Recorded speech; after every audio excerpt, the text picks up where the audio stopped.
Assalamualaikum warahmatullahi wabarakatuh. Waalaikumsalam warahmatullahi wabarakatuh. Alhamdulillahirrabbilalamin. Wassalatu wassalamu ala asrafil anbiya wal mursalin wa ala alihi wa ashabihi ajmain, amma ba'du. Alhamdulillah, pada pagi hari ini kita tetap bersama podcast ya, bersama pemateri yang sama, Al-Ustadz Al-Mukarram Abu Haris Danang Santoso, dan juga host yang sama, Mas Najih. Ya, masyaallah. Insyaallah pada podcast pada pagi hari ini kita akan membahas tentang khodam dalam Islam. Khodam dalam Islam. Soalnya berapa minggu terakhir ini sepertinya ramai. Iya. Saya sebenarnya nggak tahu. Sampai tiba-tiba ngechat gimana kalau judulnya khodam Ustaz. Khodam. Kenapa kok moro-moro bahas khodam? Ada apa memang dengan dunia perkhodaman lagi viral ya, karena TikTok apa sebenarnya yang viral apa sih ya? Nggak tahu saya. Jadi awalnya itu ada video TikTok yang kayak cek khodam gitu. Jadi yang cek khodam. Misal Budi ada khodamnya gitu. Terus kayak aplikasi gitu berarti. Enggak, lebih ke live TikTok. Jadi live TikTok. Ada akun yang dia nge-live, terus ada yang bilangnya bisa berarti orang bisa melihat khodam. Berarti yang live tadi orang yang bisa melihat khodam orang lain. Katanya, cuma gitu. Jatuhnya malah buat guyon. Soalnya khodamnya itu enggak masuk akal. Kayak udang bambu, tekan mobil gitu ya. Akhirnya jadi semuanya gitu. Tapi viralnya entah karena memang ada yang pengen tahu, tapi ya enggak banyak. Yang lain lebih ke bercanda ke sana. Cek khodam dong, saya apa? Oh sampean kambing apa gitu. Maksudnya akhirnya jadi lebih ke guyonan gitu. Cuma memang apakah memang ada, karena tidak dapat dipungkiri bahwa ada yang benar-benar meyakini bahwa ada khodam, ada apa namanya? Jinjuriki ya, sesuatu makhluk apa yang membersamai dia atau memiliki indera-indera tertentu, dan setiap manusia katanya ada, dan didukung dengan banyak-banyaknya kisah mistis horor yang sudah meninggal terus masih nampak dan lain-lain. Nah itu mungkin semakin membuat. Berarti itu bukan aplikasi ya? Bukan. Kalau tak kira aplikasi terus kita masukin apa gitu. Terus akhirnya berkembang di website, ada websitenya cek khodam. Jadi khodamnya awalnya dari TikTok tadi. TikTok tadi. Gitu. Ya. Jadi menjadi sebuah, ya sebenarnya lebih ke teman-teman mungkin banyak kelucu-lucuan, karena memang khodamnya itu bukan khodam yang kayak zaman-zaman dulu, enggak khodamnya singa gitu, lebih ke gitu kayak khodamnya belut gitu. Jadinya akhirnya jadinya lucu ya. Cuma memang kembali lagi kan, kita kan beragama Islam. Kita kan senantiasa melihat sudut pandang dari sudut pandang agama. Apakah ini diperbolehkan ataukah dimakruhkan ataukah diharamkan dan lain-lain. Walaupun niatnya bercanda, dan itu tadi untuk apakah memang benar dalam Islam itu ada yang seperti ini kan. Kalau kita kan katanya harus beriman kepada hal yang gaib. Apakah hal yang gaib itu juga termasuk khodam, jinjuriki, kyubi dan lain-lain ini dan sebangsanya kan kita tidak tahu. Nah, mungkin dari awal mungkin khodam itu apa Zat? Khodam secara bahasa. Bismillah, salatu wassalamu ala rasulillah wa ala alihi washabihi wa man walah, amma ba'd. Kalau dilihat dari bahasanya, dia terbentuk dari 3 huruf ya. Sebenarnya kalau dalam bahasa Arab ya kan, dari fiil kha, dal dan mim. Ya. Khodama yakhdumu itu kalau fiilnya. Khodama yakhdumu artinya melayani. Ya, khidmah itu pelayanan. Ya, misalkan ini masa khidmah atau apa. Nah, kalau fa'ilnya berarti khodim. Khodim itu orang yang melayani. Ya. Makanya salah satu julukan Raja Saudi, Khodimul Haramain. Pelayan dua tanah suci. Nah, khodimun itu di antara bentuk jamaknya adalah khodamun.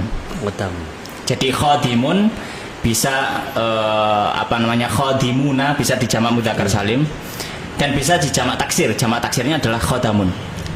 Maka khodamun ini adalah isim fa'il berarti. Tapi dia adalah bentuknya jamak. Intinya khodamun itu maknanya adalah para pelayan.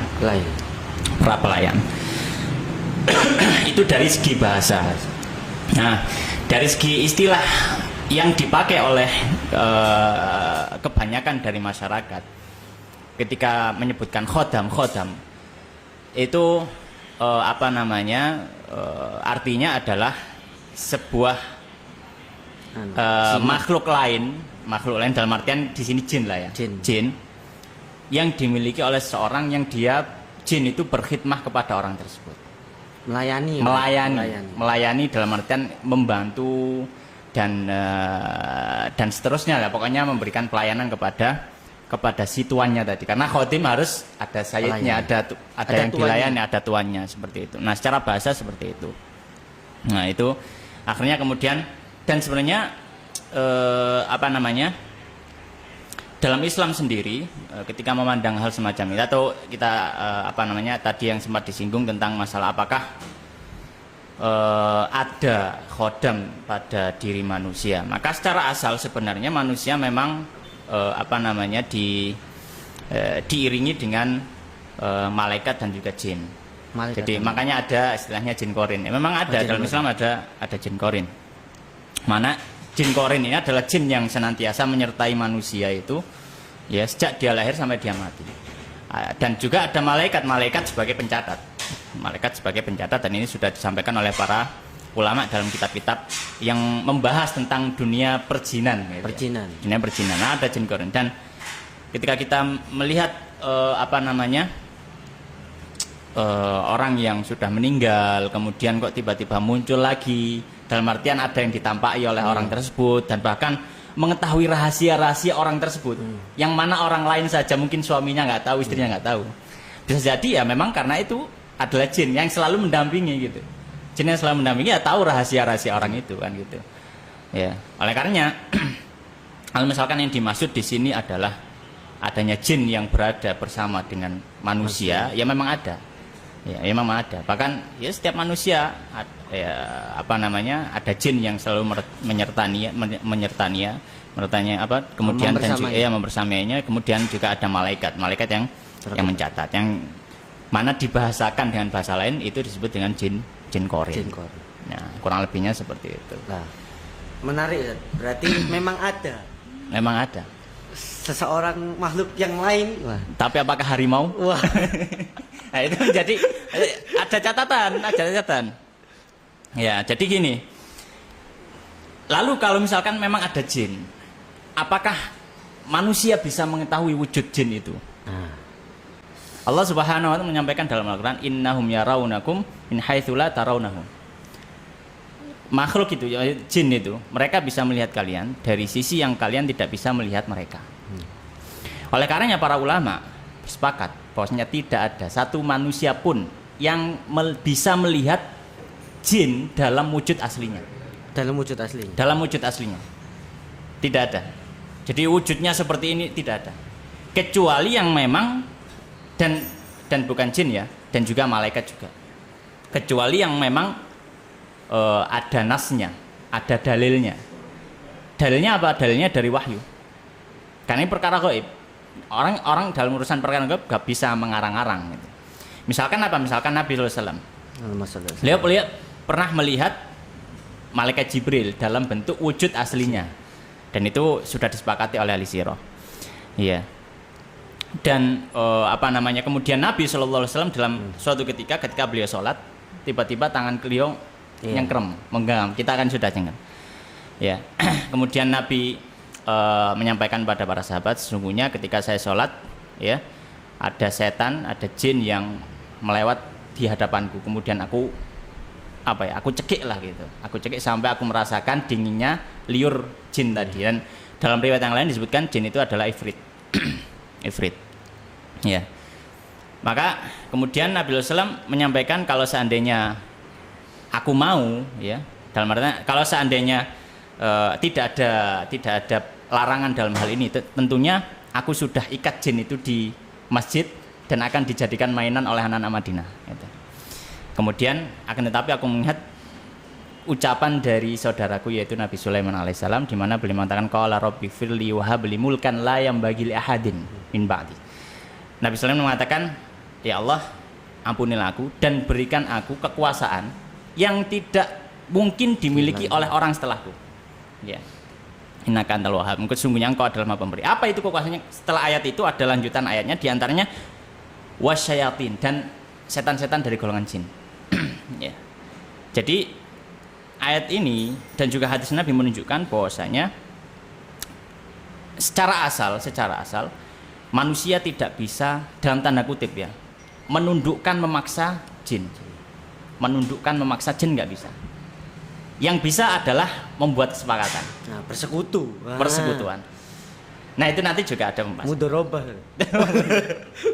Bagi hasil. Jadi kalau misalkan menundukkan seperti Nabi Sulaiman nggak bisa. Nggak bisa. Ya. Karena sudah ada nas tersebut, sudah ada nas dari ayat tersebut, dan juga disampaikan oleh para ulama dalam tafsir ayat tersebut bahwanya orang-orang setelah Nabi Sulaiman tidak mungkin bisa menundukkan seperti Nabi Sulaiman menundukkan. Karena dalam satu riwayat Nabi Sulaiman itu dipatuhi oleh para jin tadi, ya, para jin tadi, dan jin yang ditundukkan oleh Nabi Sulaiman adalah syayatinnya. Karena sebagaimana dalam hadis Nabi Sulaiman menyampaikan dalam satu hadis, ya, hal ta'awadza min syayatinil insi wal jin. Apakah engkau, ada seorang sahabat kemudian dikasih tahu, apakah engkau sudah minta perlindungan dari setannya manusia dan setan jin? Itu. Setannya manusia dan setan jin. Maka sahabat tadi mengatakan, ya, apakah manusia itu ada setannya gitu. Dalam artian yang difahami oleh orang setan ya jin. Gitu kan? Setan yang lihat, bukan manusia. Maka Nabi Sallam menyampaikan iya.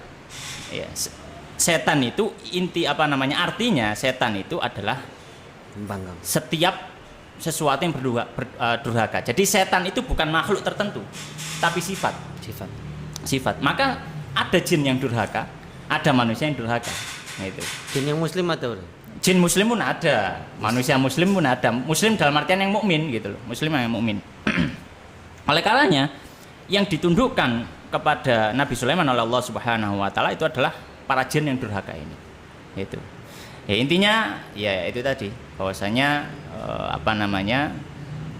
tidak mungkin manusia bisa menundukkan jin tersebut.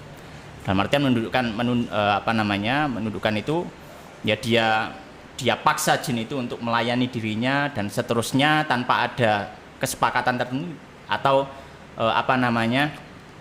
tanpa ada istilahnya deal-dealan tertentu gitu, nggak mungkin. Konsensus. Iya, nggak mungkin. Yang mungkin adalah yaitu tadi melakukan sebuah kesepakatan, atau mungkin ya secara ketidaksengajaan, atau mungkin itu kejadian yang disebut dengan hawaditsul a'yan, sesuatu yang sifatnya nggak bisa terulang kembali dengan mudah gitu. Ketepaan, bahasa Jawa ini ketepaan gitu loh.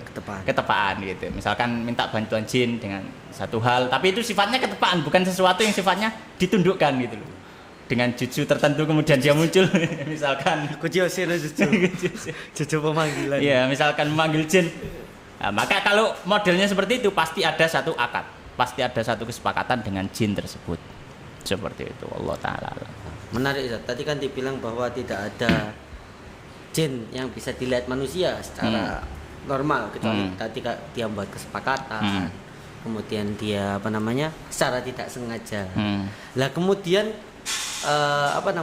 bagaimana bisa membuat kesepakatan padahal tidak melihat. Iya. Tapi sebelum itu kayak kenapa kok para jin-jin ini, kalau manusia kan memang memiliki karakteristiknya. Kalau orang Eropa seperti ini, orang Asia seperti ini, Asia Tengah, Asia Tenggara dan lain-lain. Nah, menarik bahwa yang diceritakan biasanya diangkat jadi sebuah film, diangkat menjadi sebuah cerita. Itu jinnya enggak ada yang sama semua gitu. Kalau jin di Indonesia pocong gitu kan. Kuntilanak, atau kalau di Kalimantan ada kuyang. Maksudnya kok ini jin-jin ini apakah fashionnya lebih bagus gitu kan? Kok tidak ada yang serupa? Kalau di Eropa ada, kalau di Cina ada vampir. Apa sih namanya ya? Kemudian di Eropa mungkin beda lagi, di Jepang itu namanya ini, kemudian dan bentuknya pun berbeda bukan beda yang beda kulit, tapi beda banget, maksudnya kayak sebuah jenis yang makhluk yang berbeda. Nah itu seperti itu cerita-cerita kan banyak sekali orang yang katanya melihat ini dan itu, tapi kenapa kok tidak ada di tempat lain itu kan? Harusnya kan kalau Kenapa kok pocong nggak ada di Eropa misalkan itu gitu? kayak kok keren di Eropa kok setannya jas-jasan atau cincinnya kok keren, apakah memang orang Eropa itu kalau meninggal dipakein jas atau gimana, atau apa tadi bahasanya jin atau kodam tadi meniru karakteristik orang manusia tadi kan dibilang bahwa mereka bisa melihat kita tapi kita tidak bisa melihat mereka. Apakah memang orang Eropa takutnya seperti ini, orang Indonesia takutnya seperti ini gitu. Bahkan ada salah satu komedian yang berkata bahwa jin atau apa ibaratnya setan yang kayak biasanya diceritakan horor itu semuanya di Indonesia itu cacat gitu, kayak pocong itu harus Cacat, pocong nggak bisa jalan gitu, harus nggak bisa jalan kencang. Kemudian apa namanya suster ngesos gitu kan, ngejarnya gimana ataukah memang dan lain. Sementara kalau di luar itu kayak mereka bener-bener kayak wah lawannya kan superhero kan. Dan itu seperti apa ya, bahwa Islam memandang bahwa apakah mereka memang menampakkan diri dengan gaya tubuh atau bentuk tertentu di setiap daerah, ataukah memang itu hanya khayalan atau sebuah cerita atau apa ibaratnya imajinasi, kayak ibaratnya kalau kita jalan di kayak kemarin kan saya ke pantai itu kan biasanya kan kalau malam kemudian ada orang-orangan sawah bajunya putih, wah ini ngawang. Padahal sebenarnya dia diem aja tapi karena ketakutan tadi dan lain-lain. Seperti apa Islam memandang itu? Baik, Bismillah. Sebenarnya hal ini dilandasi tentang satu masalah dalam masalah dunia perjinan itu ya, tentang masalah yang disebut dengan istilahnya tasyakulul jin. Tasyakul itu apa? Tasyakul itu perubahan wujud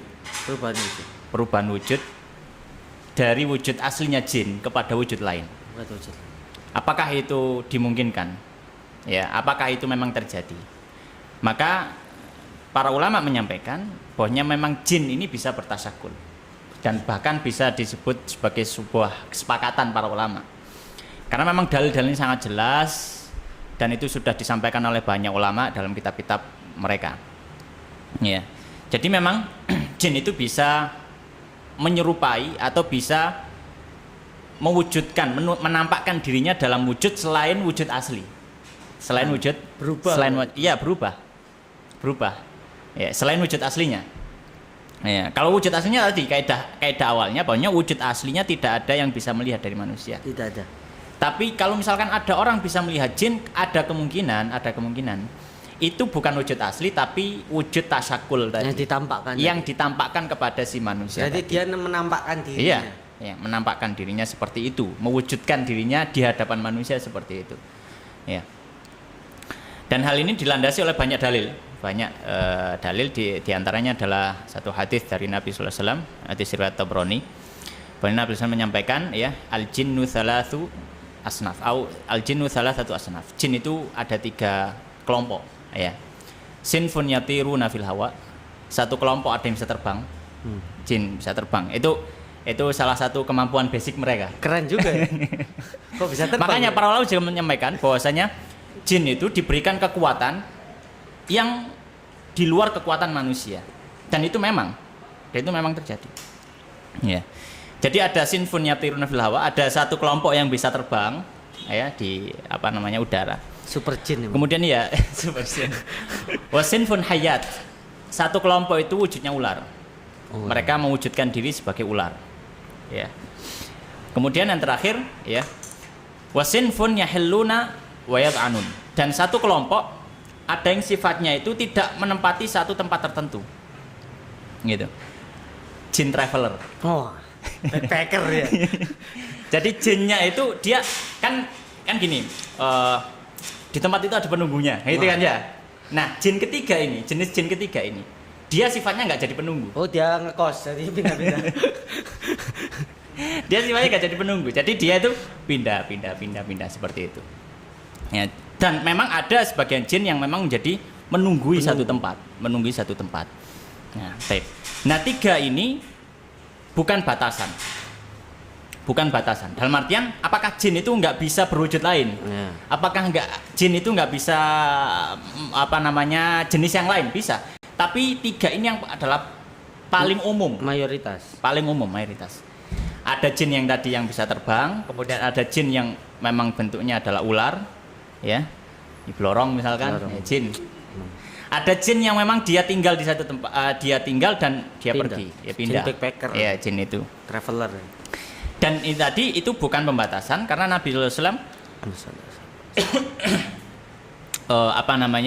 juga menyampaikan dalam hadis, ya, hadisnya masyhur tentang kisahnya sahabat Abu Hurairah yang nunggu Baitul Mal. Yeah. Nah, kemudian datangi jin dalam wujud manusia. Maka jin juga berarti bisa bertasakul dengan syakal manusia, dengan wujud manusia. Ya, bahkan ngajari ayat kursi. Masya Allah. Ngajari ayat kursi. Jinnya itu ngajari gimana caranya supaya tidak diganggu jin. Itu supaya tidak saya ganggu itu ini caranya. Jinnya makom. Ya, jinnya berterima kasih. Jin muslim. Iya. Makanya Nabi SAW menyampaikan kepada sahabat Abu Hurairah ketika disampaikan tadi, ya, maka Nabi mengatakan itu jin, ya. Ya, sodukun wa huwa kadzub, kata Nabi SAW. Ya. Dia sudah jujur, tapi sebenarnya dia itu pendusta.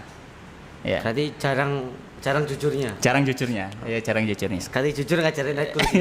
Apakah beliau dapat pahala jariah? Iya. Ya, bisa jadi. Kalau dia misalkan mukmin gitu ya, dia mukmin. Tapi alaqulihal, jadi setan itu bisa mewujudkan dirinya dengan wujud yang lain di selain wujud aslinya. Ya, kalau misalkan, nah ini terhubung tadi dalam misalkan orang yang bisa melihat orang ini jinnya apa gitu atau khodamnya apa, maka ada kemungkinan bahwasanya itu adalah wujud yang memang ingin ditampakkan oleh si jin itu kepada si yang melihat. Kemudian kenapa kok tidak sama? Misalkan jin Indonesia. Atau Eropa, setan jin Indonesia itu misalkan pocong, kuntilanak. Tiap daerah aja beda loh. Tiap daerah ya, Jawa, daerah. Kalimantan ya, beda Jawa, gitu. Jawa misalkan ya Bali misalkan beda lagi, gitu ya. Gitu kan. Macam-macam. Nah, kemudian kalau apalagi sama luar ya. Maka wallahu taala alam kita tidak mendapatkan jawaban pasti.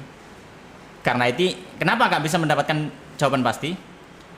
Karena kejadian itu ya memang mungkin hasil musyawarah golongan jin. Iya. Dan kita nggak mungkin bisa mengetahui apa alasan mereka kan Dewan gitu. perwakilan jin udah oh ini regional. Iya. kan mereka yang inginkan itu kan bukan ingin manusia. Tapi kita bisa asumsi atau bisa mungkin jawaban sementara yang bisa kita tangkap dari apa yang diwujudkan oleh jin tersebut. Jin itu akan menampakkan diri di suatu daerah dengan hal-hal yang berhubungan dengan berhubungan dengan mistis. Karakteristik dari daerah tersebut. Ya, memang ingin menunjukkan seperti itu. Ya, akhirnya ya sudah, maka setelah menjadi sebuah karakteristik khusus gitu ya. Maka ya sudah kalau sudah nang Jawa kadung pocong nang gone barat vampir ya pocong aja nang barat vampir aja nang Indonesia gitu sudah punya daerah sendiri-sendiri. Mungkin takut dibom nuklir. Atau bisa jadi yang tasakul tadi adalah jin yang tidak berpindah. Oh, jin. Ya, makanya kan ya ada beberapa cerita-cerita itu ketika kayak entah itu santet atau apa itu kan nggak bisa lewat pulau ya. Iya. Jadi nggak bisa itu. Oh, ada perbatasan wilayah jin. Iya, nggak bisa nyebrang gitu loh, nggak bisa nyebrang. Zona katanya gitu, saya juga nggak tahu alam jin ya. Tapi katanya seperti itu. Nah, maka ada kemungkinan jin yang dipakai itu berarti bukan jin yang bisa berpindah tempat tadi. Ada kemungkinan seperti itu, tapi Allah jin lokal. Di lokal. Bukan naturalisasi. Ya, jadi ya kurang lebihnya seperti itu. Wah, ini semakin menarik ya. Tadi kan kita sebenarnya khodam sebenarnya bahasanya. Cuma kan ini jin dulu. Kayaknya kita kan kalau terhadap hal-hal yang gaib itu kan kayak wah ini apalagi tadi kayak berubah menjadi manusia. Apakah emang jin bisa berubah menjadi tiba-tiba tetangga kita gitu kan atau istri kita ya bisa aja keren sekali berarti ya, jin bisa ini. aja. Kan ada kadang yang cerita kayak didatangi kayak suaminya atau istrinya datang ke rumah gitu kan padahal orangnya nggak ada, gimana orang sedang keluar pergi atau apa. Ini bisa berarti jadi caranya memastikan bahwa saudara kita, tetangga kita atau bahkan itu kalau di film-film ya gitu. Bahwa ini adalah bukan jin itu gimana? Atau memang mereka itu jarang atau apa ya? Enggak, memang usil gitu loh, jin usil. Kalau yang benar-benar jin yang soleh, yang mukmin, maka mereka nggak akan usil pada manusia. Maka ada kemungkinan mereka setan. Ya setannya ada dua. Mereka jinnya mungkin masih muslim tapi ya dolim tadi. Ya karena Pak Allah menyampaikan jin itu sama seperti manusia. Ya, jin itu sama seperti manusia. Maka sebagaimana manusia ada yang muslim taat, baik, ada muslim yang usil, zalim, ada yang lain, ada orang manusia yang kafir, jin juga sama. Ada jin yang masya Allah soleh, mukmin dan seterusnya. Ya, makanya dalam surat Al-Jin lah. Kalau misalkan tentang jin kan di surat jin gitu ya. Kata jinnya minnas solihuna wa minna duna dzalik ya. Ada dari kami itu yang jin yang soleh dan ada yang ya, tidak soleh. Ya. Dalam artian tidak soleh ya mungkin bermaksiat, mengganggu yang lain lah kezalimannya itu. Ya, jadi ya seperti itu. Jin juga sama, ada yang kafir, ada yang zalim. Walaupun jin itu bisa bertafakul ya. Menjadi manusia kita nggak boleh paranoid terus tiba-tiba setiap orang yang ketemu kita, apakah Anda jin? Wah. Iya, seperti itu.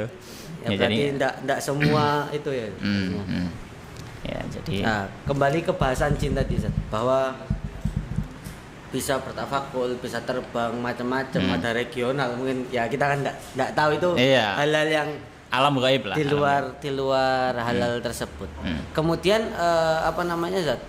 Kan biasanya manusia secara alami itu kan takut terhadap hal yang dia tidak ketahui. Misal anak kecil lihat ya biasanya kan katanya anak kecil itu bisa ngelihat atau ditampakkan lain-lain. Cuma nangis gitu. Tapi anak-anak itu tidak membayangkan bahwa jin itu sangat-sangat luar biasa gitu. Tapi ketika ada film-film horor itu kan saya pernah beberapa kali nonton itu. Kok keren sekali mereka bisa mencekik manusia terus melemparkan kayak Superman itu kan akhirnya padahal ketika di pondok atau biasanya bahkan pondoknya angker atau apa jin itu enggak ada yang tiba-tiba enak-enak kita ngaji atau tiba-tiba kemudian kita dilemparkan menembus apa namanya bahasanya bangunan-bangunan maksudnya kalau di film-film mungkin ya lebih ke apa namanya ataukah memang ada ataukah bagaimana kak digambarkannya tuh sangat-sangat overpower katanya kalau diludahi pocong nanti buta kemudian padahal di pondok-pondok atau di tempat-tempat angker itu saya paling lihat kursi goyang maksudnya itu pun enggak lihat secara langsung dari sebuah video atau maksudnya enggak yang tiba-tiba ada orang tiba-tiba dia belanja kemudian dia terlempar ke daerah lain atau tempat lain atau kalau anak gunung kan biasanya disembunyikan maksudnya bahasanya menutup penglihatan maksudnya enggak sampai di efek-efek tertentu yang bahasanya itu kok jin sangat-sangat luar biasa akhirnya kan mungkin ada orang yang beranggapan bahwa jin ini luar biasa akhirnya bersekutu atau konsensus atau mudorobah nggak tahu tadi itu bagaimana Islam memandang bahwa kekuatan jin kemampuan dan lain-lain. Bismillah. Sebenarnya tadi sempat kita singgung bahwasanya memang para ulama menyampaikan bahwasanya jin itu diberikan kekuatan yang cukup berbeda dari kekuatan manusia. Itu. Ya diantaranya perbedaannya ya dia bisa bertasyakul, ada yang bisa terbang. Pokoknya sesuatu yang bagi alam manusia, bagi dunia manusia itu sesuatu yang khariqun lil ada, sesuatu yang di luar dari normalnya manusia gitu. Ya, maka kemudian di sini pertanyaannya apakah jin itu bisa memberikan mudarat kepada manusia, kan gitu ya, memberikan mudarat pada manusia secara langsung. Apakah jin itu bisa? Ya, maka kita katakan bisa.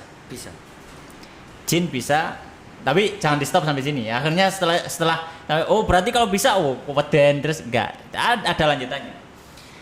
Maka kita katakan jin bisa memberikan mudarat pada manusia. Ya, jin bisa memberikan mudarat kepada manusia. Makanya dulu ada hadis Nabi SAW menyampaikan ya. Di antara hadisnya cukup panjang tapi di antara yang disebutkan adalah wala hamah wala ghul. Ghul itu adalah setan padang pasir. Oh, ada juga setan. Iya, karakteristiknya khusus gitu. Jadi ada setan padang pasir yang diyakini oleh bangsa Arab, bukan diyakini ya, memang ada beberapa kejadian dia itu menyesatkan orang yang berada di padang pasir. Kayak di gunung itu. Iya, kayak di gunung seperti itu. Nah, mereka menyebutnya itu ghaul. Jadi Iya. Ghain, waw dan lam. Ya. Tokyo Ghoul. Hati kartun dia. Dan itu Nabi Shallallahu Alaihi Wasallam menyampaikan la ghaula. Tidak ada yang namanya ghaul. Dalam artian apakah Nabi menafikan adanya jin tersebut? Tidak, tentu. Tapi Nabi SAW menafikan bahwasanya jin itu memiliki kekuatan di luar kendali Allah Subhanahu wa taala. Berarti tetap atas izin. Iya. Menafikan karena apa? Karena efek yang setelah itu yang terjadi, efeknya. Setelah orang-orang Arab mengetahui di padang pasir itu ada jin yang tukang menyesatkan orang. Ya, memudorotkan lah gampangnya gitu. Namun mereka tidak dimasuki akidah Islam. Akhirnya secara naluri manusia ketika takut akan sesuatu, dia bisanya adalah melawan atau minta pengampunan. Iya. Pada siapa? Pada jin. Yang diketahui, kan gitu. Mereka nggak kenal Allah. Mereka nggak kenal Allah. Akhirnya karena mereka melawan nggak bisa. Ya apa cara ngelawan ini? Nggak kelihatan. Iya kelihatan kan. Maka yang mereka bisa adalah minta untuk supaya tidak diganti. Mintanya kepada si jin tadi. Konsensus. Iya. Iya. Mintanya kepada si jin tadi. Makanya dalam surat Al-Jin disebutkan rijalun minal insi ya'udzuuna birijalin minal jinni fazaduhum rohaqo.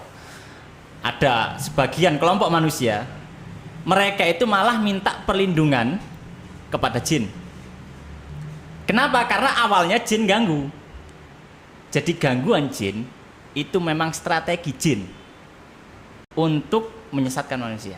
Oh, berarti supaya minta perlindungan ke mereka. Iya. Oh, iya. jangan ganggu saya dengan cara Iya, ini. caranya itu.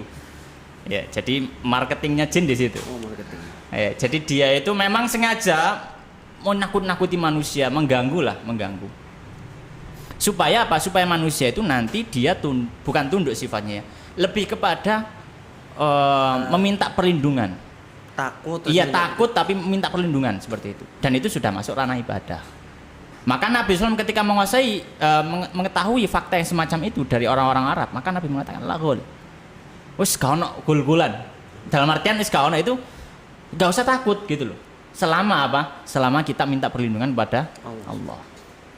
Ya, maka yang Nabi nafikan itu bukan jinnya. Tapi yang Nabi nafikan adalah perbuatan akibat daripada gangguan jin tadi yang dilakukan oleh manusia. Oleh karenanya manusia nggak boleh minta perlindungan pada jin. Ya, minta perlindungan pada Allah. Baik. Lalu kulihal, apakah bisa jin mengganggu atau menyakiti manusia? Bisa. Ya, termasuk misalkan santet atau yang semacamnya dan ya maksudnya sihir lah. Ya bisa juga. Ya dan dalam kisahnya Nabi Sulaiman ya wattaba'u ma tatul syayatinu ala mulki Sulaiman wa ma kafara Sulaiman wa kalani syayatin dan seterusnya. Ya, itu memang menunjukkan bahwasanya yang mengajarkan sihir itu siapa? Jin. Walakinna syayatina kafaru yu'allimunan nasa as-sihra. Mereka sendiri yang ngajarkan. Iya, dengan simbol-simbol tertentu. Iya, dengan cara-cara tertentu lah gitu, dengan cara-cara tertentu. Dan kemudian di akhir ayat Allah menyampaikan wa ma hum bidzarrina bihi min syai'in illa biidznillah. Dan tidaklah mereka setan-setan dan orang-orang yang sudah diajar oleh setan untuk mempergunakan sihir itu dalam artian mempergunakan jinnya gitu kan. Mereka tidak bisa memudorotkan kecuali illa biidznillah. Atas izin.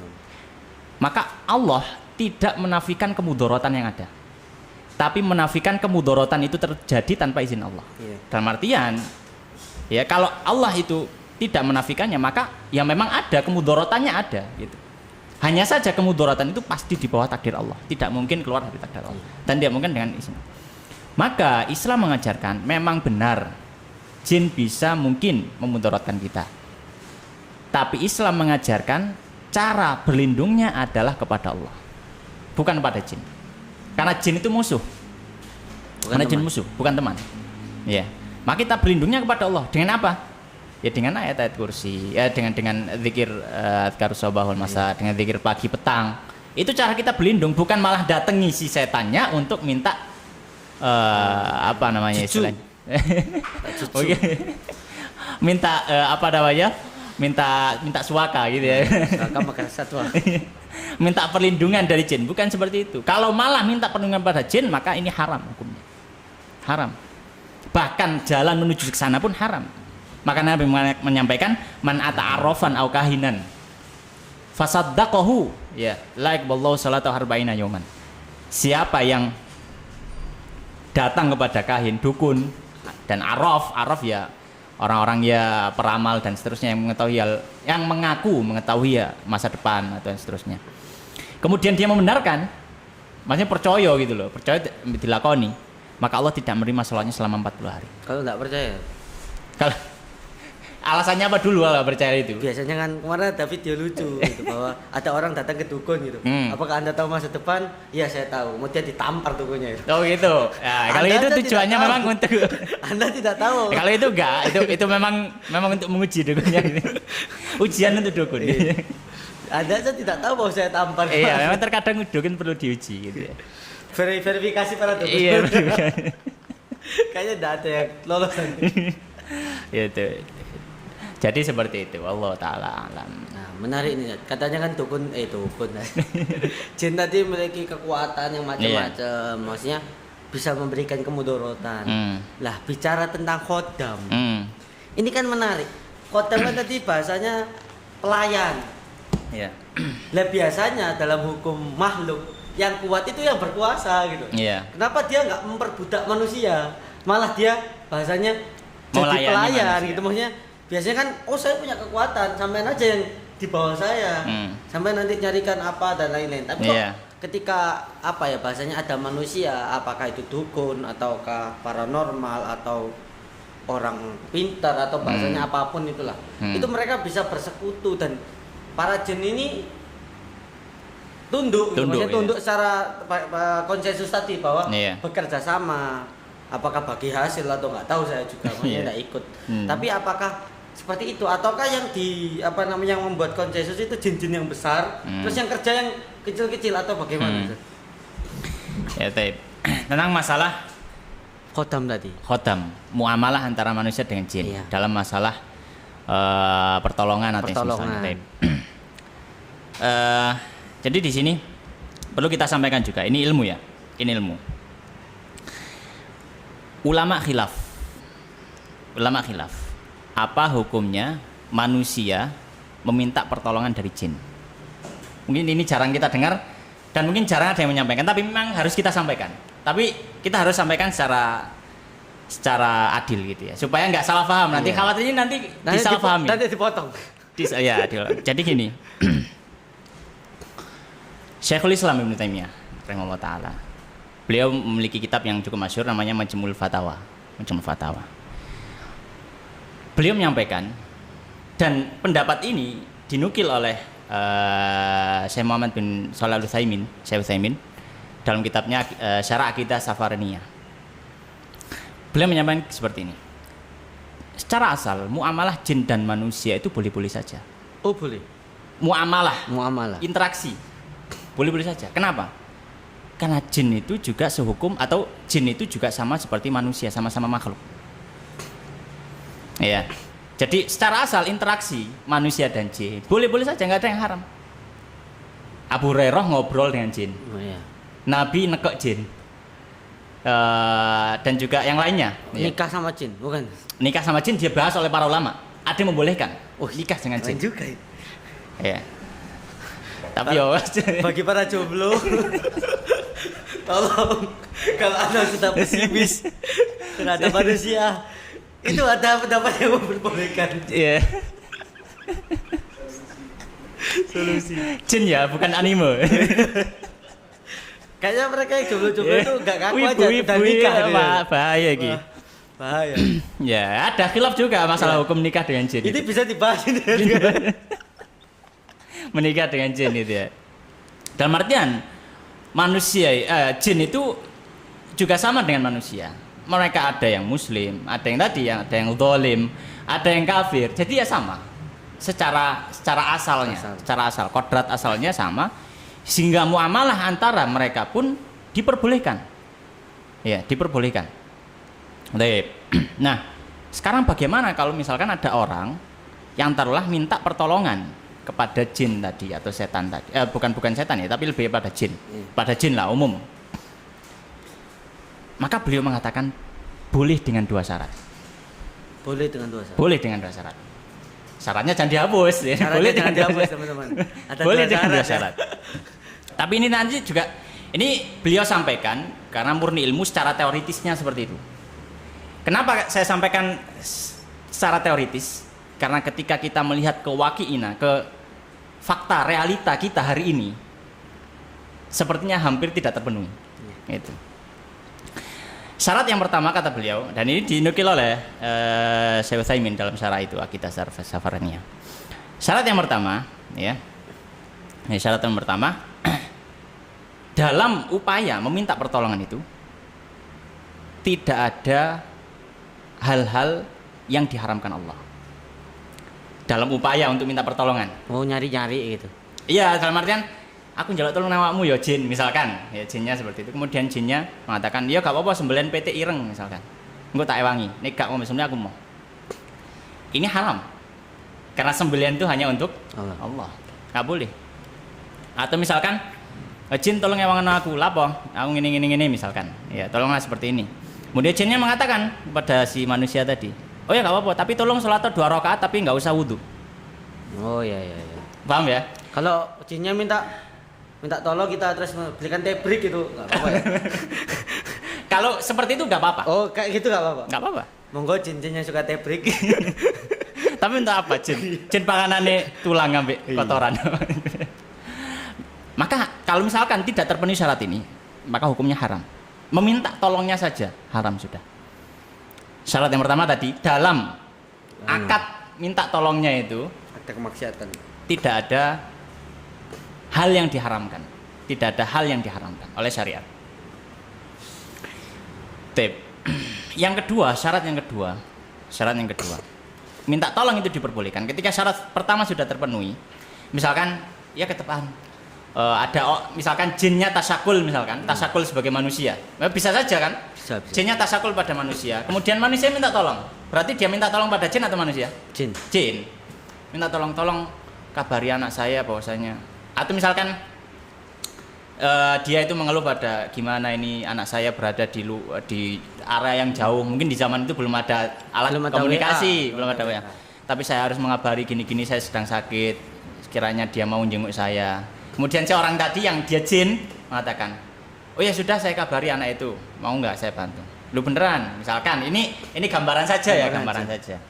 Benar, iya nggak apa-apa silahkan. Kemudian masa kamu bisa? Gimana caranya misalkan? Kan lama, misalkan perjalanan mungkin 1 mingguan baru tutup. Kemudian dia kesini seminggu lagi, berarti 2 minggu butuh. Maka dia katakan sudah nggak apa-apa saya bantu. Kemudian dibantu, dikabari. Misalkan setengah jam setelah itu dia sudah nyampe rumah, saya dapat surat, saya diamanai oleh ayahmu untuk menjenguk dia. Maka 1 minggu anaknya sudah datang. Secara hitung-hitungan hari itu, alat transportasi tidak mungkin. Tapi bisa saja apa jadinya dengan jin tadi. Ya. Atau misalkan di bawah sekalian. Di bawah sekali misalkan. Wus misalkan. Makanya dulu ini juga sedikit bergeser ya, karena ini ada hubungannya juga. Apa hukumnya orang tawaf sambil terbang? Boy, gimana kok bisa terbang? Dengan naik jin. Itu dibahas dalam fikih. Keren juga. Tapi zaman dulu, karena zaman dulu nggak ada helikopter. Oh, iya. Jadi dan nggak ada apa namanya air jetpack atau apa itu jetpack ya, jetpack kan bisa puter gitu ya, jetpack ya, belum ada itu. Jadi mereka yang tergambarkan adalah orang gimana caranya bisa terbang naik jin. Apa hukumnya orang tawaf naik jin dengan terbang? Nggak apa-apa ya, para ulama menyampaikan tidak masalah. Ada yang mengatakan tidak masalah seperti itu ya.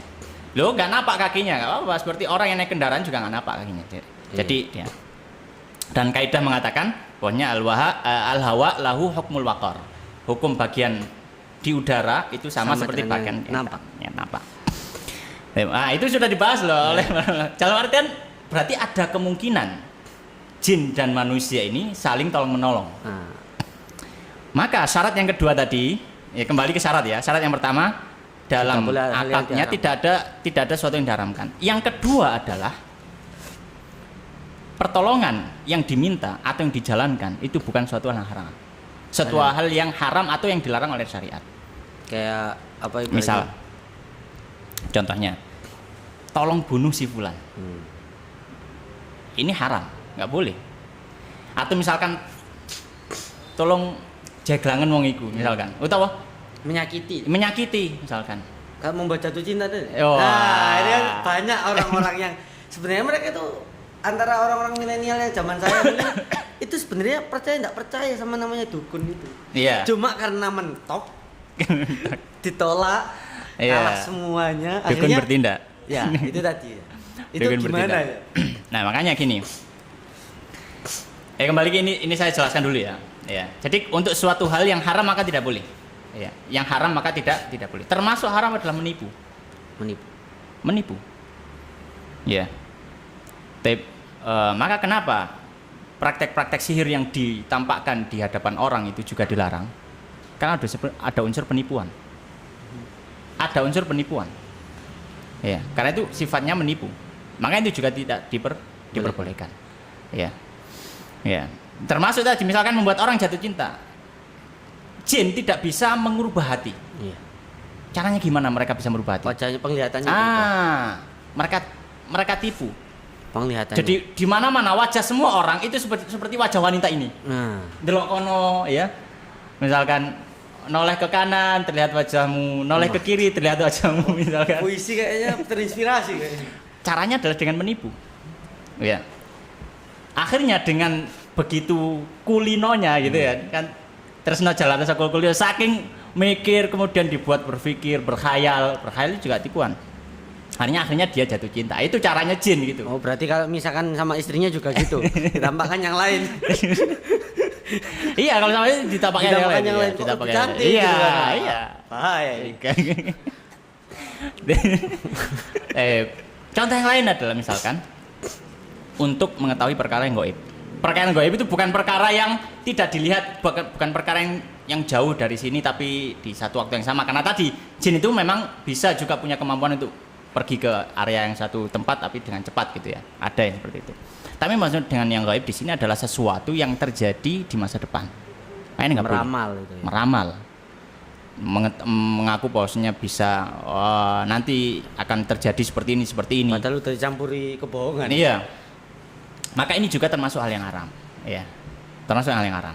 Maka kalau dua syarat ini terpenuhi kata Syekhul Islam Ibnu Taimiyah dan juga Syekh Ibnu Utsaimin dalam kitab Syarah Aqidah Safariniyah, beliau mengatakan diperbolehkan.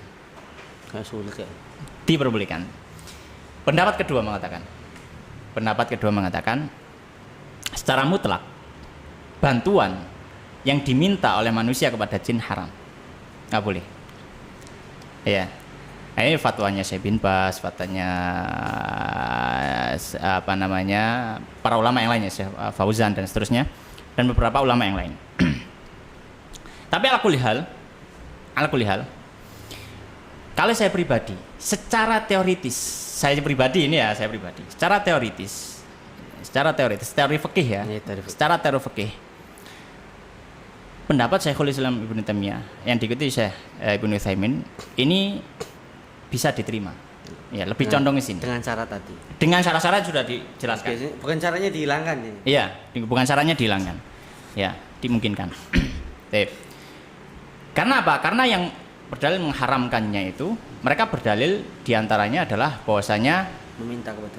Diantaranya dalil mereka, kita kan nggak tahu tabiat jin. Jin itu kan suka berdusta. Bisa jadi mereka berdusta dan seterusnya. Bohongi kita lah gitu loh. Maka kita katakan dijawab ya, misalkan jawaban atas orang yang mengharamkan tadi, jawaban yang menghalalkan, yang membolehkan dengan syarat, akan mengatakan lu menungso lo podo gitu. Yang nampak itu manusia lo Pak. Temen juga gitu. Makanya jin itu setan bukan cuma jadi jin. Setan manusia juga minal jinnati wan. Jin setan manusia juga sama, tapi kita masih boleh minta pertolongan. Ya, itu jawaban pertama. Yang kedua, berdalil dengan mengharamkan itu bahwasanya ini agak fikih sedikit ya apa ya. Yang kedua menjelaskan dalilnya adalah ayat tadi, ya. bahwasanya di dalam kisah surat Al-Jin itu ya, anna rijalun minal insi ya'udzuna birijalin minal jinni fazaduhum rahaqa. Ada sebagian orang yang mereka itu meminta perlindungan. Ya'udzun itu minta perlindungan. Minta perlindungan pada siapa? Kepada jin. Fazaduhum rahaqa. Rahaqa itu ya dhalalan dan syarron. Malah bertambah sesat dan bertambah buruk. Ya. Maka di sini jelas orang yang meminta perlindungan pada jin maka dilarang. Maka kita katakan, ya, maka bisa juga dijawab. Yang pertama, jawabannya adalah ayat ini turun berkenaan dengan kisah Arab-Arab jahiliyah yang mereka tidak mengenal Islam. Sehingga mereka akhirnya minta perlindungan pada jin tersebut. Ya. Dan bahkan rela untuk memberikan sesuatu apapun itu. Untuk supaya diselamatkan dari gangguan si jin itu sendiri. Ya. Makanya akhirnya mereka punya gerumbul-gerumbul, punya punden-punden coro Arab gitu, coro Jawa punden. Siapa yang nolong? Iya. Seperti itu. Ya. Kemudian yang kedua, di sini konteksnya adalah minta perlindungan. Iya. Ya, konteksnya adalah minta perlindungan dalam artian minta perlindungan dari jin tadi untuk melindungi dia dari suatu hal. Ya, tapi yang disampaikan oleh Syekhul Islam Ibnu Taimiyah itu adalah minta pertolongan yang sifatnya di luar perlindungan, karena perlindungan ya, meminta perlindungan tidak boleh kecuali hanya kepada Allah Subhanahu wa taala. Ya.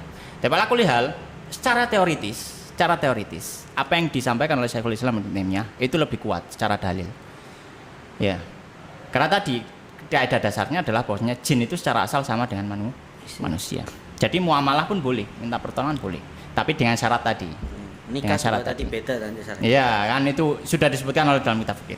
Tapi, ada tapinya. Apa yang terjadi hari ini? Hampir di semua praktek yang menyampaikan bahwasanya minta pertolongan kepada jin, ya, itu semuanya sifatnya bukan minta pertolongan, tapi berusaha menundukkan mereka dengan akad tertentu. Hampir tidak ada yang mungkin pertolongan ketepaan gitu. Nggak ada. Karena kalau misalkan itu pertolongan ketepaan, mereka nggak akan buka jasa. Iya. Kok bisa manggil terus? Iya, kok bisa manggil terus? Apakah punya nomor WA-nya? Nah, ya mana? Buat DM Instagram aku ya karo gitu. Jadi ya, maka apa yang dipraktekkan oleh para dukun dan mungkin dan jajarannya gitu ya, maka ini jelas menyalahi syariat. Tidak dilakukan lagi, menyalahi syariat. Ya. Dan kalau misalkan ada orang ngaku bisa minta bantuan jin, tapi dia sampai bisa buka jasa, maka bisa dipastikan bahwasanya dia sudah bikin akad tertentu. Atau lebih ke penipu sih biasanya. Iya, mungkin ada akad tertentu dengan jin, atau mungkin lebih ke penipu. Kayaknya banyak itu ya. Oh, banyak itu ya. Akhirnya ada pembongkaran itu ya. Soalnya ada teman saya ya cerita gitu kan, dia ini perempuan nggak hamil gitu. Katanya suruh makan ayam mentah itu, darahnya itu diminum. Waduh, iya. Nah, karena si suaminya ini ya nggak mau lah, maksudnya ini nggak logis gitu. Terus kemudian ada yang lain, suruh praktek apa ibaratnya ada konsultasi lah, bayar sekian. Kemudian ada juga temennya, bukan dia kan udah nggak mau tadi kan, ikut juga konsultasi terapi bla bla bla ya, dari jauh ndak kayak yang cabul dan lain-lain. Itu bayar sekian juta lah. Tidak bayar, ternyata loh kok nggak hamil, ternyata katanya ini sebenarnya hamil, cuma ada apa namanya ya nggak suka. Oh gitu. Wah akhirnya wah ini gimana, nggak suka, jadinya ini dihalangi, kalau mau ya nambah. Iya, ada pembersihan. Nah itu kan lebih, kalau bahasa saya sih bukan bersekutu ya, lebih ke penipuan aja. Yeah. kayak obatnya kenapa gak mandi? Oh ini ada ya makanya sampai ada yang bilang gitu kan ya, pokoknya apakah semua dukun itu asli? Iya, semua dukun itu asli selama belum ketahuan gitu kan. Tapi sebenarnya ada juga dukun asli. Ada. Cuma memang konsekuensinya memang mungkin ada itu konsensus tertentu yang memang benar-benar apa ya, minta atau minta apa, kayak tuyul itu kan, atau bahasanya. Iya. Tapi kenapa kok tuyul nggak bisa bobol ATM atau bobol sandi negara, itu kan beda itu. Ya, jadi kalau sudah bikin akad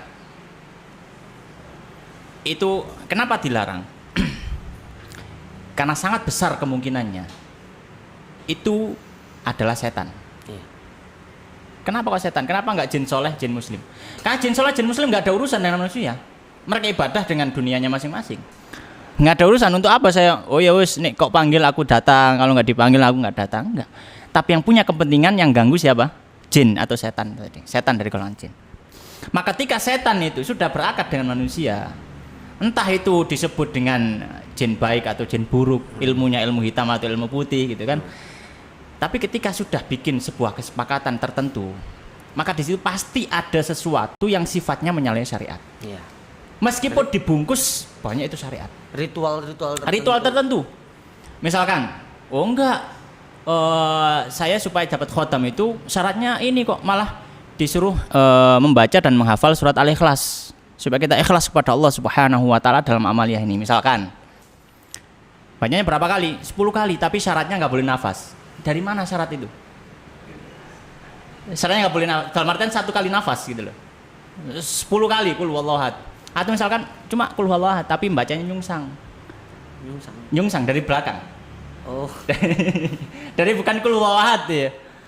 Dari walam yakun lahu kufuwan ahad dulu, dari ke atas gitu. Baca gitu. Ya. Itu kan sudah. Atau mungkin syaratnya apa? Syaratnya zikir kok, zikir aja. Apa baca? Ya baca la ilaha illallah saja sebanyak-banyaknya ya. Baca la ilaha illallah dari tengah malam sampai pagi. Oh, bagus ya, bagus. Enggak makan. Tapi cari tempat yang paling angker di tempatmu. Zikirnya di situ. Kenapa orang ibadah kok cari tempat yang angker? Ibadah nang masjid gitu loh. Ibadah malah cari tempat yang memang dia jauh dari hal-hal yang negatif. Tapi kenapa kok malah mendatangi hal yang negatif? Pasti ada sesuatu yang menyalahi syariat, nggak benar. Mari kita katakan, Rezu kamu gocek dia. iya, meskipun tadi Syekhul Islam Ibnu Taimiyah menyampaikan dengan syarat apa yang terjadi hari ini dalam prakteknya, ya, itu hampir bisa dipastikan tidak memenuhi syarat. Tidak memenuhi syarat. Demikian. Wallahu taala alam gitu ya. Nah, berarti tadi bahasanya kalau khodam jin itu mau tunduk dengan hal-hal tertentu, ritual-ritual yang memang ya kita nggak tahu apa kesepakatannya gitu. Iya. Tapi dengan hal-hal yang memang itu tadi. Dan banyak yang berkatakan bahwa ini saya juga tidak tahu. Cuma katanya kan itu nanti berdampak ke keluarganya atau maksudnya keturunannya, maksudnya selama dia belum bertobat. Bertobat kan biasanya ada yang nurun gitu taman. Iya, ada yang bilang gitu sih, cuma enggak tahu. Tapi memang bahasanya ada konsensus tertentu yang disepakati oleh kedua belah pihak dengan materai mungkin. materai dua alam. Materai dua alam. Nah, menarik Ustaz. Tadi kalau bilang kan biasanya pasti jin yang bukan muslim. Bagaimana jika kita bisa jadi muslim, cuma dia itu yang usil, yang ya zalim. Yang zalim. Bagaimana kalau kita bertemu dengan jin muslim? Kan tadi dikatakan bahwa yang ngajari sahabat Abu Hurairah itu malah yang ngajari ayat kursi itu jin gitu. Lah, apakah ketika kita akan minta tolong kepada Allah Subhanahu wa taala, salah satunya kan dengan ayat kursi tadi. Kalau lawan jin kafir kan baca ayat kursi kabur dia, panas. Apakah kalau dengan jin muslim tidak jadi sambung ayat karena dia juga hafal? Jadi kita Allahu la ilaha illa huwal hayyul qayyum, dia melanjutkan. Dan kita juga bingung, ataukah memang katanya tadi kan ada pembatas antara dunia manusia dan dunia jin, dan jin yang muslim itu ya fokus dengan ibadahnya, yang taat fokus dengan ibadahnya. Apakah ada padahal Nabi juga ngimami sebagian jin saat itu, ataukah ada soft kosong di masjid itu ternyata ditempati jin atau dia ikut sholat, maksudnya dia nggak niat mengganggu. Cuma kalau kayak gitu kan berarti masjid-masjid sebenarnya tidak kosong gitu. Karena mana jamaahnya banyak ini, 10 soft loh, itu tadi cuma 2 soft, yang lainnya jin. Kan gimana satu gitu? Iya. Baik, ya jadi kalau misalkan jinnya itu masih misalkan yang ganggu lah jin muslim, gimana? Apakah bisa kabur dengan dibacakan surat itu? Yang pertama, Nabi SAW yang mengajarkan cara mengusir jin ketika dia sudah mengganggu manusia, yaitu dengan ayat-ayat Allah Subhanahu wa taala, dengan zikir-zikir yang diajari oleh Allah Subhanahu wa taala dan Rasulnya. Maka ini sudah menjadi pegangan. Maka siapapun jinnya, ketika dia sudah mengganggu manusia, maka dia bisa diusir dengan hal tersebut. Bisa diusir dengan hal tersebut. Berarti walaupun muslim sekalipun, Walaupun muslim. Karena ketika dia muslim, tapi dia sudah ganggu, dia bentuknya zalim. Bentuknya zalim. Dan ketika Nabi mengatakan bahwasanya ayat-ayat ini bisa mengusir jin, dan itu sifatnya adalah mutlak, dalam artian ya Nabi menyebutkannya setan. Misalkan Nabi SAW menyampaikan siapa yang membaca di dalam rumahnya surat Al-Baqarah, ya maka setan tidak akan, setan namanya setan jin gitu ya. Ini menungso sing tetap bisa. Maksudnya ya, setan jin tidak akan masuk. Kenapa? Kan kalau setan itu kan masih ada kemungkinan dia mungkin muslim lah, tapi dia ganggu. Maka ketika dibaca surat Baqarah, bagi dia juga mungkin dia tahu juga kan gitu. Tapi dia tidak bisa mengganggu. Karena Nabi mengatakan, kalau misalkan kalian makan, maka bacalah basmalah.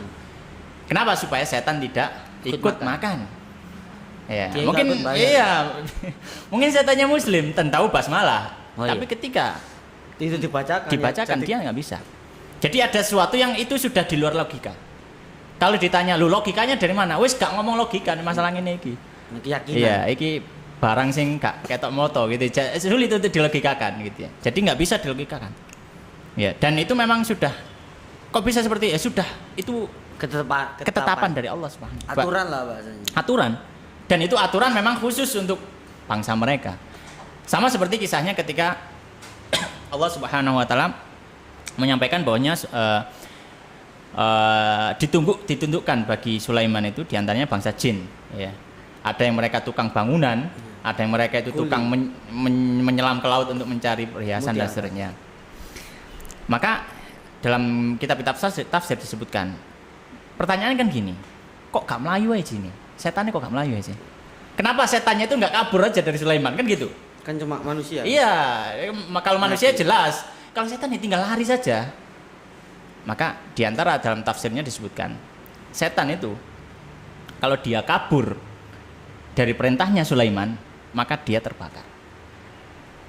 Itu kan kalau sudah dilogikan loh, berarti kekuatannya dari mana Nabi Sulaiman? Api kena api. Iya, dan maksudnya logikanya itu, maksudnya, kok bisa tiba-tiba terbakar, berarti kesaktiannya Nabi Sulaiman atau gimana? Sudah nggak bisa. Memang itu aturan dari Allah. Sudah aturan dari Allah, makanya mereka nggak bisa lari. Nah, itu saja sama. Misalkan setan kalau misalkan dibacakan kayak gini, dia ngikuti gimana? Ya sudah bacakan saja. Dengan keyakinan penuh bahwasanya itu bisa mengusir mereka. Bisa mengusir. Iya. Karena tidak ada yang mengganggu manusia kecuali mereka adalah setan. Yang zalim. Yang zalim ya, jin yang zalim gitu ya. Jin yang zalim. Karena yang nggak zalim ya nggak akan mengganggu. Dan artinya mengganggu itu sampai menyakiti, mengganggu dan seterusnya. Tapi kalau misalkan interaksi sekali dua kali, mungkin ya dia jin muslim barangkali bisa. Tapi ya kebanyakan ketika sudah bertemu manusia itu dia setan, sudah mengganggu. Biasanya kebanyakannya. Kebanyakannya mungkin seperti butuh teman kayaknya. Temen ngobrol. Iya enggak, memang dia sengaja, memang maunya mengganggu. Iya. Memang maunya mengganggu. Jadi, seperti itu. Tetap dibacakan aja ya. Iya, dibacakan. Jadi jangan takut teman-teman ya. Iya. Bahwa kok lebih mengerikan jin muslim gitu. Iya. Saya tadi jadi sambung ayat kok. Gimana gitu kan. Enggak.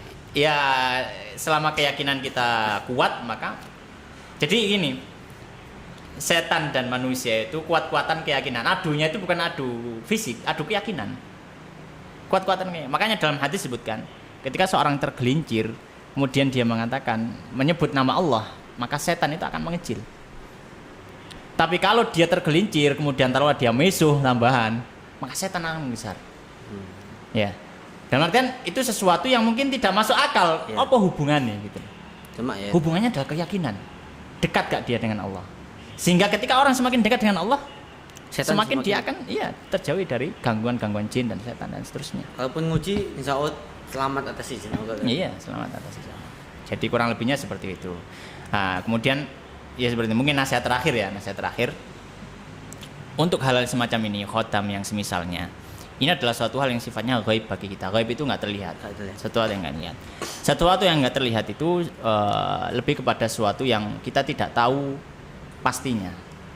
Tidak tahu pastinya. Maka ketika itu adalah sesuatu yang tidak tahu pastinya, apalagi itu sudah menyinggung dengan akidah, keyakinan kita dalam agama kita, keislaman kita lah, taruhlah seperti itu. alangkah baiknya sebaiknya kita jauhi saja, menghindari hal semacam itu. Khotam atau apa, sudah dihindari saja. Dari akid, dari macam-macam. Iya, sebaiknya dihindari saja. Untuk apa sih hal tersebut gitu loh? Untuk apa? Ya kalau kita mau difikirkan atau berpikir lah itu.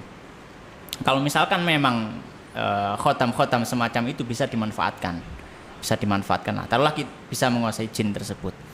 Ya maka pasti Nabi SAW dan para sahabat yang mereka itu menggunakan. Iya. Ya. Cuma karena mungkin doanya. Iya, bahkan disebutkan oleh Nabi SAW menyampaikan, bahwasanya dalam hadis disebutkan Nabi SAW duriba yauma hudin hatta kusirat rubaiyatuhu. Nabi SAW itu kena pukul, bukan kena serangan, kena jotos pakai nggak tahu pakai tombak atau apa, sehingga helm perangnya pecah dan sampai terkena gigi beliau yang dekat geraham itu patah. Ya. Dan Nabi SAW ya bersedih dengan hal tersebut. Ya, kemudian juga ya banyak kisah perang Badar yang hampir kalah sampai Nabi menangis berdoa. Kalau misalkan khotam itu bisa misalkan melindungi bisa kebal macam-macam. Nabi sudah sejak dulu nggak perlu seperti itu ya. Nabi sudah akan mengajarkan kepada umatnya untuk hal tersebut, untuk membela Islam. Ya membela Islam dengan apa? Anti peluru, anti pedang, anti gores. Soyam. GTA ngecit ya. Maka Nabi sudah yang paling mendahului. Karena apa? Karena dampak yang diakibatkan ketika kalah zaman ini kan zaman Nabi lebih besar dampaknya di zaman Nabi. Zaman Nabi selesai. Islam nggak nyampe Indonesia. Tapi sekarang umat Islam sudah jutaan, miliaran ya. Maka efeknya, dampaknya nggak sebesar apa yang terjadi di zaman Nabi ketika Nabi kalah loh ya. Tapi Nabi selama dalam sejarahnya perang tidak pernah Nabi SAW meminta bantuan pada jin. Iya. Meskipun secara fikih tadi kita sampaikan apa yang disampaikan oleh Syekhul Ibnu Taimiyah, tapi dalam prakteknya Nabi tidak pernah sama sekali minta bantuan jin untuk melakukan suatu hal. Yang malaikat juga kan pernah. Yang gimana? Ditawari terus nggak mau. Nah, malaikat bukan jin. Iya. Malaikat bukan jin. Dan itu pun jin malaikat yang nawari karena perintah Allah. Ya. Jadi Nabi tidak pernah minta bantuan sama sekali. Ya. Bantuan yang diminta Nabi ya dari manusia. Dari yang manusia. Nampak. Oleh karenanya kadang dalam pembahasan fikih itu ada yang sifatnya itu teoritis tapi secara praktis akan sulit kita praktekkan. Jadi seperti itu. Apa ada? Ada pertanyaan? Oh iya, silakan. Pertanyaannya terkait seorang muslim apa boleh mempercayai manusia yang mempunyai kelebihan indigo? Apakah boleh untuk mempercayai manusia yang memiliki kemampuan yang katanya indra keenam atau indigo? Indra keenam ya. Baik, bismillah. Indigo ini kan berhubungan dengan orang bisa melihat jin kan gitu ya. Kalau nggak salah seperti itu. Orang bisa melihat jin. Sebenarnya saya bukan pakar dunia perjinan ya. Mungkin bisa nanti ditanyakan lagi kepada para ustadz yang mungkin ahli dalam dunia perjinan dan peruqyahan gitu. Kalau sendiri saya enggak. Tapi yang kita dengar langsung dari guru saya juga, yang beliau juga guru ruqyah yang masya Allah ya. Dan juga yang lainnya menyampaikan bahwasanya kalau ada orang punya kemampuan untuk bisa melihat jin, itu ada kemungkinan besar dia memang ada jinnya.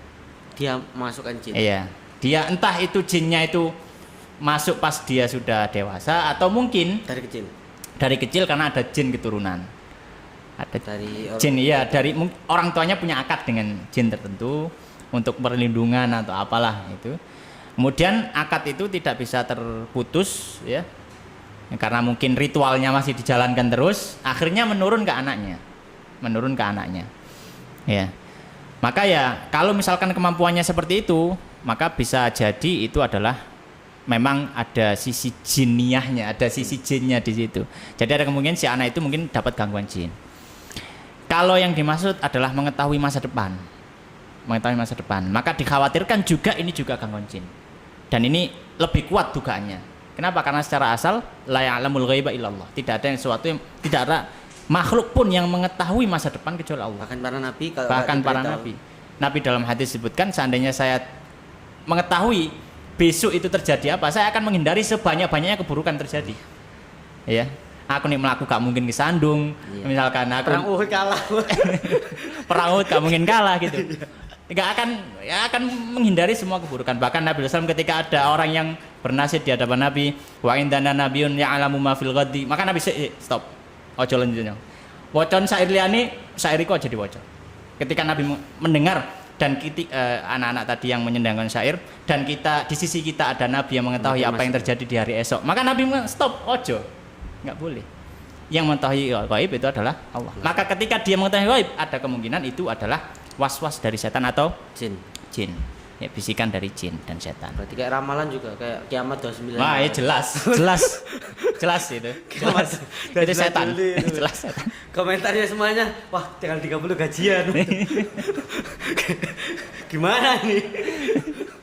Tapi banyaknya kayak gitu-gitu. Kalau sekarang ya, di zaman sekarang itu enggak kayak dulu mungkin. Yang benar-benar kayak mutlak percaya karena kekurangan informasi, kekurangan pengetahuan. Makanya dalam konteks tadi yang cek khodam tadi itu lebih banyak itu bercanda sebenarnya tanyanya. Tapi hukumnya gimana jatuhnya? Soalnya mereka tahu ketika saya tanya ini buat mizah, maksudnya buat guyonan aja. Masa ada khodam? Kalau dulu kan kayak singau keren, pamer-pamer khodam, diakik, di macam-macam. Kalau sekarang kan kayak belut. Khodam samain belut. Belut itu barangkali monster unagi gitu kan. Itu kan masih keren ya. Atau QB ya. Belut. Maksudnya cacing. Maksudnya apa ya, lebih ke apa menakutkannya gitu. Terus kalau sampai bilang saya punya khodam belut, apa orang itu tiba-tiba wah saya itu gimana ya, hukum apa ya pada tanya seperti itu. Mereka sebenarnya cuma ya bercanda. Cuma dalam konteks ini orang yang ini tuh bilang gitu kan, biasanya di live itu kayak mereka nyebut namanya, misal Budi atau siapa gitu. Budi ada khodamnya. Khodamnya apa? Oh, belut tuh. Kemudian siapa lagi gitu? Faris, maksudnya khodamnya adalah terenggiling maksudnya. Ya asal aja sebenarnya, cuma ya kembali lagi gimana gitu. Soalnya saya kira orang-orang zaman sekarang itu terhadap hal-hal yang bukan yang gaib ya, maksudnya hal-hal yang berbau-bau mistis itu percaya enggak percaya, banyak enggak percayanya maksudnya. Itu gimana ya? Ya kalau misalkan itu maksudnya adalah ketika obrolan saja. Oh aku iki paling khodamku apa, walang tak khodamku apa misalkan. Maka ya sah-sah saja misalkan untuk guyonan saja. Tapi kalau misalkan sampai dia berusaha untuk mencari, coba sih tak delani temenan agak misalkan. Tanya ke tadi. Iya, misalkan tanya-tanya, maka sebaiknya dihindari. Kalau sampai dia memang benar-benar pengen tahu loh ya. Karena menjauhi larangan Nabi Islam. Iya. Kemudian nanti ada temennya yang nggak tahu terus pengen tahu juga. Meskipun apa yang disampaikan oleh si pengkabar tadi yang mengabarkan khodammu ini itu meskipun bohong loh ya. Maka kita tahu bahwasanya kebohongan tidak boleh dalam Islam. Ya, tapi kalau misalkan untuk guyon-guyon paling baik khodam, tapi sifatnya dia bukan menjazm, dia hanya ya paling-paling gitu loh. Itu kan bukan bohong, tapi kan ya cuma ngomong-ngomong. Tapi kalau dia mencari tahu kemudian yang menyampaikan itu bohong, maka ini kebohongan, maka nggak boleh. Maka sebaiknya kita jauhi. Membantu orang supaya menghindari kebohongan tadi. Iya, ya sebaiknya kalau misalkan ada orang yang sih coba tak cari tahu ya, kita nasihati. Gaya apa sih dibici uang kok gelem kan gitu. Mending cari Pokemon. Masa gamenya. Iya. Kesetidaknya. Iya, ya oleh karena ya sebenarnya juga seperti itu. Termasuk juga oleh karenanya para ulama mengatakan termasuk yang dilarang adalah sulap. Karena sulap itu menipu orang. Meskipun dia nggak bantuan jin ya. Tidak boleh. Dilarang ya. Sebaiknya dihindari sulap-sulap semacam itu. Karena itu sifatnya apa? Menipu orang. Ya, jadi sebaiknya dihindari gitu. Trik sulap saya. Jadi ya sebaiknya dihindari saja. Walaupun nanti pada akhirnya dia bongkar sendiri. Bongkar sendiri. Seperti ini. Iya, jadi seperti itu. Wallahu taala. Iya. Terkait orang-orang terdahulu yang ada perjanjian semacam dengan jin atau apa, terus di posisi sakaratul mautnya dia belum bisa melepas seperti itu. Itu kan nanti akan menjadi ganjalan. Nah, posisi dia sakaratul maut itu kan dia pengen melepas tapi belum bisa, itu gimana? Apakah dia bawa sampai mati atau emang ada keluarga yang bisa melepaskan perjanjian itu? Wallahu ta'ala alam. Ini sebatas yang saya ketahui juga dalam kasus-kasus yang beberapa kali sempat saya temui juga gitu. Jadi memang ketika manusia itu membuat perjanjian dengan jin, ada ada apa Konsensus. namanya? Ada cara untuk melakukan perjanjian itu dan cara melanggengkan perjanjian itu dan cara untuk membatalkan perjanjian itu. Dan itu semua dimunculkan oleh si jin. Dimunculkan oleh si jin. Ya. Kenapa kok bisa saya bilang dimunculkan oleh si jin? Karena biasanya untuk membatalkannya itu dengan sesuatu yang di luar syariat. Misalkan delekno godhong gedang mas. Misalkan seperti itu pernah terjadi ada. Jadi misalkan untuk membatalkan itu tadi. Itu kan godhong gedang mas. Nang Arab kok gak ono gedang gitu. Masalahnya dalam artian dulu kalau misalkan ini adalah termasuk syariat, maka ya tentu saja ini kan hal gaib gitu ya. Hal gaib nggak bisa ngomong sendiri. Maka kita katakan ketika orang sudah sakaratul maut, kemudian dia sudah bikin perjanjian dengan jin, kemudian dia ingin melepaskan, berarti dia kan ingin bertobat kepada Allah. Maka kita sampaikan, bertobat kepada Allah, hukum asalnya terbuka pintu seluas-luasnya selama belum terjadi sakaratul maut. Maka ketika terjadi sakaratul maut, ini sudah nggak ada kesempatan taubat. Ya. Ketika sudah sudah sampai di tenggorokan, ini sudah nggak ada tobat, ya. Bahkan diceritakan bahwanya Fir'aun itu ketika mau mati pun dia tobat gitu. Tapi nggak bisa kan? Iya, aman tu birabbi Musa wa Harun, ya saiki aku tak iman nang Tuhane Musa mbek Harun kan itu. Tapi ya sudah nggak bisa tobat. Maka oleh karenanya ketika kita punya, taruhlah kalau orang zaman dulu ngarani kan apa, pegangan, cekelan gitu dan seterusnya. Cekelan. Maka kita katakan sudah hentikan ritual untuk melanggengkannya dan Tobat. mari pergi ke masjid. Mari ke masjid. Mari pergi ke masjid. Jadi karena memang pasti ada ritual-ritual tertentu gitu loh untuk melanggengkan, itu pasti ada. Mbuh nyimpen nopo, mbuh yes, itu sudah dibuang semuanya, sudah ditobati. Kemudian nggak perlu loh, tapi biyen jare dukunku cara batalone iku ngene. Ya. Ndele misalkan bawang daya, ndele pring petuk misalkan dan seterusnya lah, hal-hal yang nggak ada hubungannya dengan syariat gitu. Maka ya memang itu tujuannya jin, dalam artian bukan tujuannya. Jin itu nggak benar-benar nggak mau melepas ketika manusia sudah berada di lingkaran, dalam tanda kutip lingkaran setan itu. Jadi bahkan kamu mau lepas pun harus sesuai dengan ketentuan saya. Ya, oleh karenanya tombol batalkannya hilang. Gak bisa. Jadi jangan takut, nggak bisa lepas, nggak bisa. Bisa. Selesaikan itu semua, dalam artian selesaikan, sudah buang itu dan lanjutkan ritualnya, apapun itu, ya.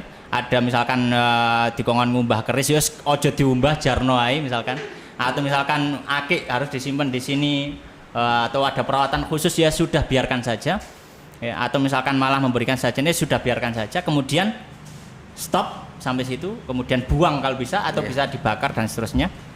Kemudian setelah itu rajin sholat, rajin baca Quran, zikir pada Allah, itu kuncinya gitu. Dan apakah bisa untuk diwakili dengan keluarga atau kalau misalkan orangnya sudah meninggal, sudah nggak bisa, urusannya sudah langsung dengan Allah kalau sudah meninggal. Kalau misalkan pas sakaratul maut, maka yang bisa hanyalah kita mentalkin, karena mentalkin ataupun ini para ulama, di antara para ulama ya menganjurkan ketika orang sakaratul maut untuk dibacakan surat Yasin. Sakaratul maut. Ya, sakaratul maut dibacakan surat Yasin. Nah, bisa kita melakukan perawatan jenazah yang sesuai dengan Islam. Itu saja caranya kita itu. Ya kita dibacakan surat Yasin, dibacakan ada yang sebagian juga yang menyebutkan surat Ar-Ra'd kalau nggak salah, juga surat Ar-Ra'd. Kemudian juga dengan mentalkin la ilaha illallah dan seterusnya. Nah, kalau misalkan kok nggak meninggal, maka apakah kita harus turuti misalkan suruh cari gini, sebaiknya dijauhi. Karena kita tahu bahwanya itu memang cara dari jinnya. Itu cara itu dari jinnya. Maka sebaiknya kita jauhi. Kalau misalkan kok dipaksa ada keluarga yang lain, misalkan ada yang mengajukan seperti itu, ya silakan, tapi kita mungkin tidak ikut-ikut. Ya. Jadi ya sudah, kita cuma bisa mentalkin, bacain surat Yasin, itu saja. Nanti juga insya Allah, jika Allah mengizinkan, dia akan mengembuskan nafas terakhir. Kadang kan sulit ya, kadang kan. Jadi posisi sakaratul mautnya dia lebih lama, otomatis kan dia akan tersiksa di posisi itu. Iya. Sedangkan keluarga juga kan ingin secepatnya. Iya. Kadang-kadang seperti itu. Jadi kalau misalnya seperti itu sudah konsekuensi dari yang melakukan praktek itu. Iya. Iya. Enggak usah ngikut-ngikuti. Meskipun nanti tergolong nggak kasihan lah gitu. Ya, Doakan. Itu ya itu tadi caranya. Ya memang kita kasihan, tapi kita juga mengasihani diri kita sendiri. Kita nggak mau tunduk dengan jin dan setan dan ini. Kalau kita mengikutinya ya malah kita ya manut dukune kan gitu, gampangnya kan gitu, manut dukune lah gitu. Jadi ya enggak. Makanya ruqyah itu makanya dalam satu hadis Nabi sallallahu alaihi wasallam itu menyampaikan bahwasanya ruqyah itu memang ada. Tapi dalam satu hadis yang lain Nabi menyampaikan menafikan ruqyah. Wala ruqa, enggak ada ruqa. Enggak ada ruqyah. Ruqa iso enggak ada ruqyah. Karena yang dinafikan Nabi adalah ruqyah yang itu adalah cara-cara orang Arab jahiliyah. Di luar cara syariat Islam.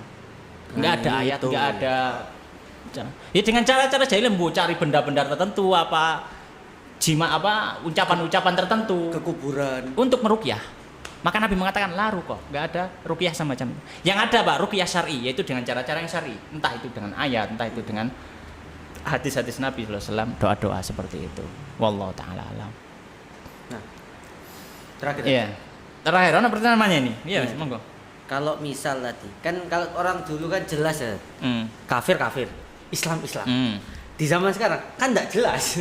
Maksudnya dia Islam tapi dia dukun, maksudnya dia Islam tapi maksudnya ya enggak jelas gitu. Maksudnya Iya, iya. orang dulu kan keren gitu kan.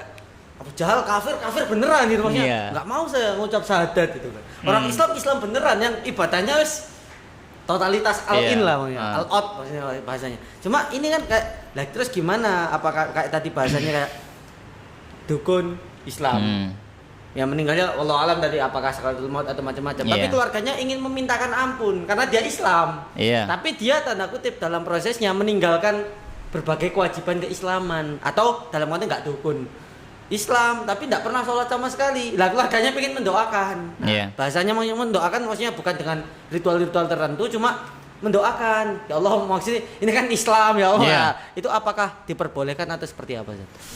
Taib. Ya, ini masuk ke pembahasan pembatal keislaman kan gitu. Jadi intinya gini. Ketika kita tahu beliaunya ini tidak melakukan pembatal keislaman, maka masih berhak untuk kita doakan.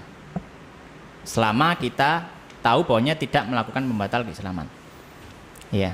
Misalkan apa? Misalkan dia tidak murtad jelas pindah agama. Ya, murtad jelas pindah agama. Atau dia tidak menyembah-nyembah kepada selain Allah. Misalkan dia sampai sujud di pohon atau apa. Ya, dan semacamnya. Namun KTP muslim kalau misalkan semacam itu ya dikhawatirkan ini termasuk kesyirikan yang besar, menyembah kepada selain Allah. Ya. Tapi kalau misalkan selama hidupnya dia tidak melakukan pembatal keislaman semacam itu, meskipun dia nggak sholat, karena para ulama khilaf. Nah, itu oke. Orang yang nggak sholat, apakah dia muslim atau kafir? Itu khilaf para ulama. Ya. Nah, pendapat ulama Syafi'iyah dan ini juga pendapat yang menurut saya sendiri juga cukup kuat, dia tidak kafir. Orang yang tidak sholat. Tapi ada sebagian ulama mengatakan dia kafir, sehingga akhirnya muncul turunan-turunan hukum. Gimana kalau dia nyembelih untuk kita, nggak tahu sembahyang, gitu. Artian selama dia tidak melakukan pembatal Islaman, maka dia berhak untuk kita doakan. Ya seperti itu. Wallahu taala. Sihir tadi? Sihir yang mana? Yang tadi persekutuan. Persekutuan, ya. Kalau misalkan dia sampai melakukan praktek-praktek yang menghinakan agama Islam. Praktek-praktek yang menghinakan agama Islam. Kan termasuk pembatal keislaman adalah sebagaimana disebutkan oleh para ulama dalam pembatal keislaman, ya, misalkan Syekhul Islam Syekh Ibnu Hajar Al-Haytami dalam Qawatiknya, ya. Itu menyampaikan di antara pembatal keislaman adalah melakukan penghinaan-penghinaan kepada syiar Islam. Dalam artian Al-Qur'an. Simbol. Iya, Al-Qur'an kemudian dia campur dengan najis. Dibakar. Iya, dibakar atau apa. Maka itu praktek kufur, tidak boleh. Maka dia ya dikhawatirkan dia sudah melakukan tindakan kekufuran. Maka sebaiknya ya sudah tidak bisa didoakan seperti itu. Wallahu taala alam. Tak terasa satu. Iya. Lama sekali kayaknya. Iya. Begitu banyak ilmu. Oh, Ya Masya Allah. yang Ya sharing. sharing berarti. Kayaknya khodam dalam Islam ini bisa dibuat lagi. Apalagi Kak judulnya menikah dengan jin. Jadi kayaknya itu Iya. bisa jadi hal yang khusus kayaknya. Ya, cintaku terhalang alam gitu. Tapi alhamdulillah tadi sudah ada percakapan yang luar biasa. Semoga bermanfaat untuk kita semua. Dalam hal ini khodam tadi ada hukumnya, ada bersekutu dengan jin, konsensus, muamalah dan sudah dibahas secara detail. Maka mudah-mudahan ini bermanfaat buat kita semua. Maka karena keterbatasan waktu dan sampai jumpa di podcast bulan depan Insyaallah. dengan host yang berbeda dan materi yang sama insyaallah. Hostnya tapi sama ya gitu. Ya, kita tutup dengan bacaan hamdalah dan kafaratul majelis. Alhamdulillahirabbil alamin. Subhanakallahumma wabihamdika asyhadu an la ilaha illa anta astaghfiruka wa atubu ilaik. Saya Aman Ejati undur diri. Danang Santoso. Iya. Wassalamualaikum Assalamualaikum warahmatullahi wabarakatuh.